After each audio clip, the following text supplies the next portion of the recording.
पुण्यात्माओं, इस अमर कथा में अरुचि ना करना है। असंख्यों युगों के बाद तुम्हारा बिल्ली के भागों छीका टूटा है। ये इसको छक छक।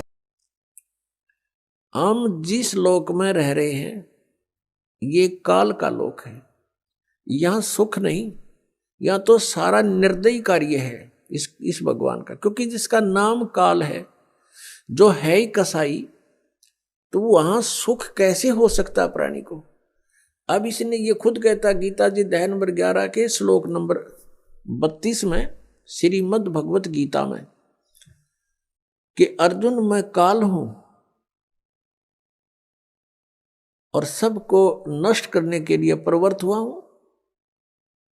अर्जुन 11वें अध्याय के 21वें श्लोक में कह रहा है कि ये भगवान, आप तो देवताओं को भी खा रहे हो, आप तो ऋषियों के भी खा रहे हो, और इस ऋषियों का समुदाय आपके आगे हाथ जोड़ रहा है, मंगल हो मंगल हो, बख्श दो बख्श दो।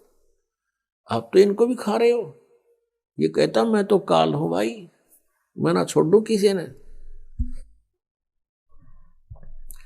और तू ना युद्ध करेगा तो भी मारूंगा इनको, ये तो मार रखे मैंने। तो पुण्यात्मा जो खुद न्यों का मैं काल हूं और उसको हम भगवान मान रहे, हम तो सांप पूज रहे थे, सर्प।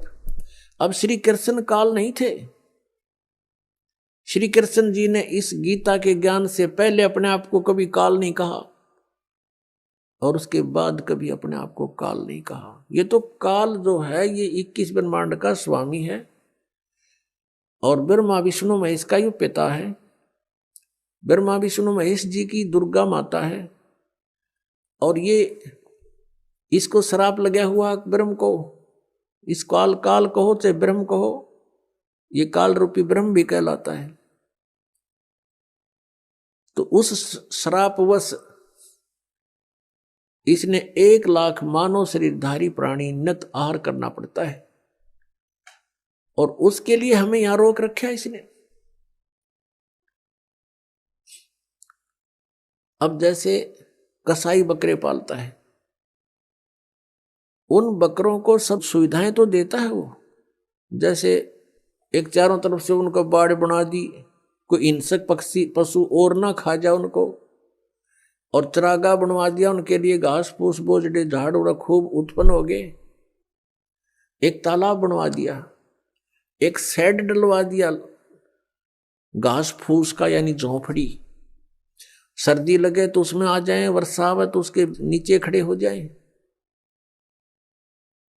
और चारा खूब बढ़िया उनके लिए उपस्थित होता है। अब वो बकरे ये सोचते हैं कि हमारा जो मालिक है कितना अच्छा है, कैसी सुविधाएं हमें दे रखी है, घास दे रखा है खाने को, चरागाह दे रखे हैं और तालाब बनवा रखा है। अब उन बकरों की इतनी ही बुद्धि काम करती है, लेकिन वो उस समय को भूल जाते हैं जब आता है कहीं से उसको ऑर्डर 20 बकरों का, 10 बकरों का, बकरियों का, तो वो क्या करता है, जाकर के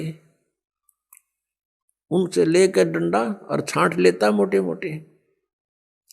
अब उसमें किसी का बेटा मरो, चाहे किसी की बेटी कटो, चाहे माँ कटो, चाहे बाप मरो, वो ना देखता है किसका बेटा है, किसकी माँ है, इसकी माँ का क्या हाल होगा, रोएगी, इसका बच्चे रोएंगे, तो वो तो उनको निकाल लाता है। वह नहीं सोचता, उसके मन में भी ना आती है बातें, उसने तो छांटने मोटे मोटे और जाके कड़च करवा देता है, कटवा देता है। तो यही हालत आप जी की हमारी यहां पर हो रही है। आप देखते हो दुर्घटना में परिवार नाश हो जाता है। वैसे किसी आपदा में जैसे भूकंप आ गया, वहां पर अक्षेत्र नष्ट हो जाता है। किसी परिवार के 4 मर गए, 5 मत, किसी के 6 मत, 4 3 मर गए, कुछ बालक बचे, किसी का बाप बच गया। तो ये स्थिति हमारी यहां पर है, जैसे वो कसाई के बकरों की होती है।